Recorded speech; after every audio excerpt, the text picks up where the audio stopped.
Leo alhamdulillah namshukuru Mwenyezi Mungu tumemaliza salama matayarisho yetu ya mwisho kabla ya kuwavaa ndugu zetu JKU kwenye mzunguko wa 5 wa ligi kuu soka ya Zanzibar PMZ Premier League.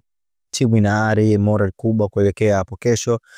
Hadi wakati huu kwenye upande wa wachezaji ambao tunaendelea kwa kosa ni mmoja tu, Maulid ambaye bado hajakaa vizuri kwenye utimamu wa kiafya, lakini wengine wote wapo vizuri. Na kwa mujibu wa mwalimu Joseph Mutiaba na wasaidizi wake Terry pamoja na Richard kwamba ari moral ni kubwa na wameshatayarisha wachezaji kisaikolojia, kifizikia kwa tayari kwa ajili ya mechi ya kesho. Na mwendelezo wetu ni ule ule kama ambavyo tulivyozungumza awali. Dhamira yetu ni ile kila mechi kwetu ni finali, kuondoka na alama 3 muhimu. Kwa kesho ndugu zetu JKU wajitayarishe. Msimu uliopita JKU walipofunga 2-1 kwenye mechi ya ligi kuu. Kwa hiyo kesho ni mechi ya kisasi kwetu, tukihitaji alama 3 muhimu kabisa, alama 3 zenye faraja, alama 3 zenye kutupa mwelekeo sahihi kwa msimu wa mwaka 2025-2026.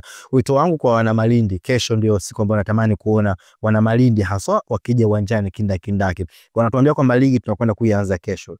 Sawa, sisi ligi tumeshaianza, lakini kwa wao wanavyotaka tutaianza kesho ili kuonyesha kwamba ligi tumeanza zamani na kila mechi kwetu ligi tunaanza upya. Kwa hiyo kesho tutaanza tena na JKU. Wana Malindi tuje kwa pamoja kuja kuisupport timu yetu tukiamini kwamba ushindi kwetu ndio silaha muhimu kabisa.